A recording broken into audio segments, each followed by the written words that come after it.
जिस इंसान को भी नेक बीवी नसीब हो जाए उसकी दुनिया और आखरत दोनों संवर जाती है, क्योंकि नेक बीवी ख़ुद तो जन्नती होती ही है लेकिन अपने शौहर के जन्नत में जाने का भी सबब बनती है। लिहाजा आज की इस वीडियो में हम नेक बीवी की 6 अलामतें, 6 निशानियां आपकी खिदमत में बयान करने जा रहे हैं। यानी ये 6 आदतें जिस औरत के अंदर भी होती हैं वो औरत नेक होती है, जन्नती होती है। कल क़यामत के दिन अल्लाह तबारक व तआला उसको बेहिसाब जन्नत अता फरमाएगा। तो बात को पूरा समझने के लिए वीडियो को खुद भी ध्यान से देखिएगा, अपने घरों की औरतों को भी दिखाइएगा। चैनल पर पहली बार आए हैं तो प्लीज़ सब्सक्राइब करके घंटी ज़रूर दबा लीजिए।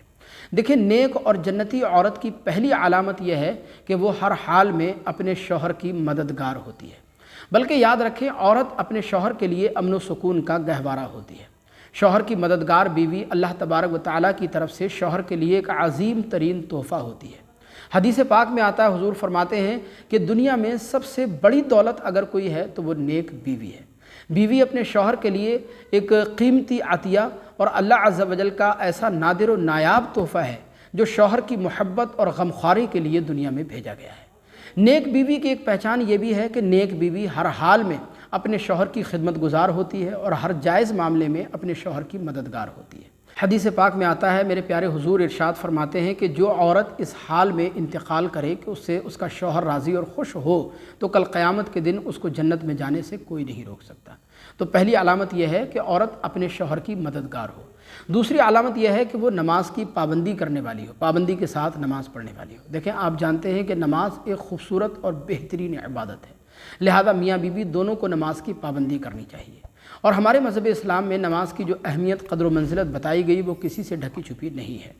हदीस पाक में आता है कि जो औरत 5 वक्त की पाबंदी के साथ नमाज पढ़ती है, रमज़ान के रोज़े रखती है और अपनी शर्मगाह की हिफाजत करती है और अपने शौहर की इताअत व फरमा बरदारी करती है, मेरे हुजूर फरमाते हैं कल क़यामत के दिन उस औरत को अल्लाह तबारक व तआला की तरफ से इजाज़त होगी कि वो जन्नत में जिस दरवाज़े से चाहे उस दरवाज़े से दाखिल हो जाए। सुबहान अल्लाह, यानी कोई भी उसको जन्नत में जाने से नहीं रोकेगा। तो दूसरी अलामत यह है कि वो नमाज की पाबंदी करने वाली हो।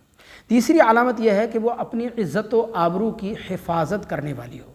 हदीस पाक में आता है, सरकार मदीना सल्लल्लाहु अलैहि वसल्लम ने इरशाद फरमाया कि बेहतरीन बीवी वो है कि जब तुम उसे देखो तो तुम्हारा जी खुश हो जाए और जब तुम उसे किसी काम का हुक्म दो तो वो फ़ौरन तुम्हारे हुक्म को पूरा करे, तो फ़ौरन तुम्हारे काम को करे।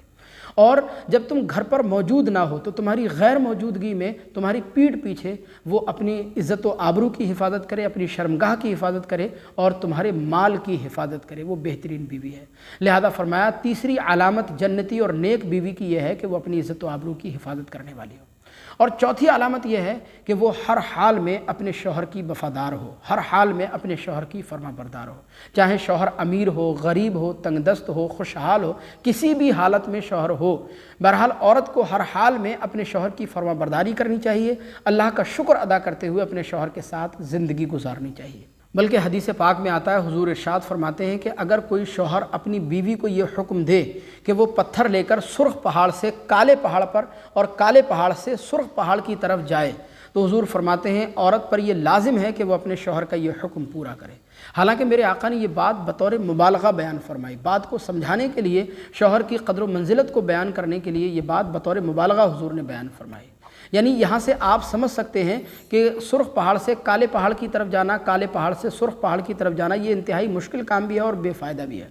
लेकिन जब इतने मुश्किल काम का हुक्म दिया जा रहा है शौहर का हुक्म पूरा करने के लिए, तो फिर बाकी कामों का आप अंदाज़ा लगा सकते हैं कि शौहर के जो दूसरे अहकाम हैं उनकी क़द्र व मंजिलत कितनी ज़्यादा होगी, उनकी अहमियत कितनी ज़्यादा होगी। लिहाजा चौथी अलामत जन्नती और नेक औरत की यह है कि वो अपने शौहर की वफ़ादार हो, शौहर की फरमाबरदार हो। और पाँचवीं अलामत यह है कि वो खुश अखलाक हो, यानी उसकी ज़ुबान में मिठास हो।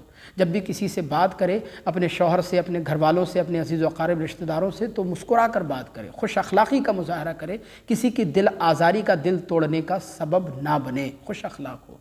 सरकार मौजूद हैं, एक सहाबी रसूल हुजूर की बारगाह में हाज़िर हुए, अर्ज़ की, या रसूल अल्लाह सल्लल्लाहु अलैहि वसल्लम, एक औरत है जो 5 वक्ता नमाज भी पढ़ती है, तहज्जुद भी पढ़ती है, कुरान की तिलावत भी करती है और कसरत के साथ सदका व खैरात भी करती है, यानी बहुत ज़्यादा इबादत करती है सरकार। लेकिन उसके अंदर कमी एक ये है कि वो ज़ुबान की बहुत अकरी है। زبان کی بڑی کڑوی ہے، جب بھی بولتی ہے تو بہت کڑوا بولتی ہے، جب بھی بولتی ہے تو لوگوں کے دل ٹوٹ جاتے ہیں، لوگوں کی دل آزاری ہوتی ہے، پڑوسیوں کو تکلیف پہنچاتی ہے۔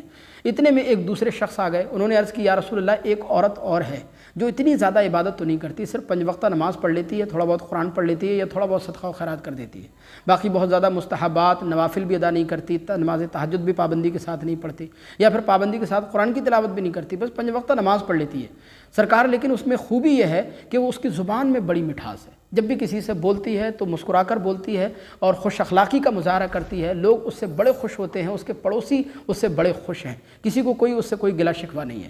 تو حضور نے ارشاد فرمایا کہ وہ پہلی والی عورت جو ہے وہ جہنم میں جائے گی اور یہ دوسری والی عورت جنت میں جائے گی۔ اب آپ اندازہ کریں کہ پہلے والی عورت کے پاس بظاہر عبادت بہت زیادہ تھی، نماز تہجد کا نور بھی اس کے پاس تھا، قرآن کی تلاوتیں بھی تھیں، 5 وقتہ نماز بھی تھی، صدقہ و خیرات بھی، سب کچھ اس کے پاس موجود تھا، لیکن بد اخلاقی کی وجہ سے، زبان کے کڑوے پن کی وجہ سے حضور نے ارشاد فرمایا کہ وہ جہنم میں جائے گی۔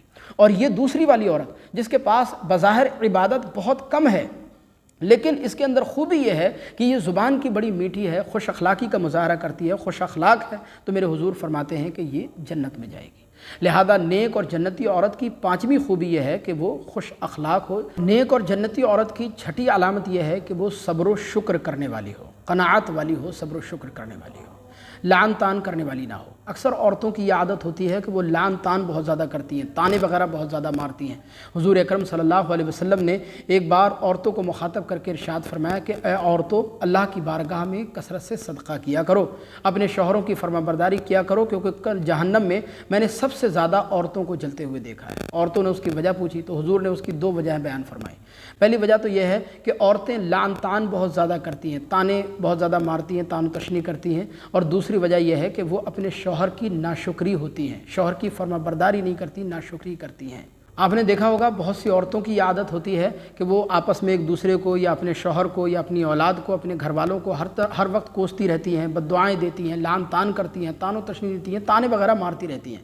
ایسی عورتوں کو اپنی آخرت کی پرواہ کرنی چاہیے اور اپنی اس عادت سے ان کو باز آ جانا چاہیے، کیونکہ ہمارے مذہب اسلام میں لعن طعن کرنے کی سختی سے ممانعت فرمائی گئی۔ اور کئی عورتوں کی یہ بھی عادت ہوتی ہے کہ شوہر ان کے لیے چاہے کتنی ہی محنت مشقت کیوں نہ کرے، شوہر کتنی ہی محبت اور مروت کا مظاہرہ چاہے کیوں نہ کرو، اگر ان کی ایک خواہش کبھی پوری نہ ہو تو وہ شوہر کو تانے مارنا شروع کر دیتی ہیں، شوہر کا دل دکھانا شروع کر دیتی ہیں، اس کا دل توڑ دیتی ہیں کہ لمحے میں۔ یہ بہت بری عادت ہے، بہت قبیح فعل ہے، لہذا عورتوں کو اپنی اس عادت سے بھی باز آ جانا چاہیے۔ میرے نبی نے فرمایا کہ میں نے عورتوں کو سب سے زیادہ جہنم میں جلتے ہوئے دیکھا، اس لیے کہ وہ لعن طعن کرتی ہیں، ایک یہ عادت اس کی وجہ سے، اور دوسری وہ شوہروں کی ناشکری ہوتی ہے۔ لہذا یہ 6 عادتیں ہم نے آپ کی خدمت میں بیان کی نیک اور جنتی عورت کی۔ اگر کسی عورت کے اندر یہ 6 عادتیں موجود ہوں تو وہ بلا شبہ عورت نیک ہوتی ہے، جنتی ہوتی ہے، اللہ عز و جل کل قیامت کے دن اس کو بے حساب جنت عطا فرمائے گا۔ ثواب جاریہ کے لیے اس کلپ کو آگے لازمی شیئر کیجیے گا۔ السلام علیکم ورحمۃ اللہ۔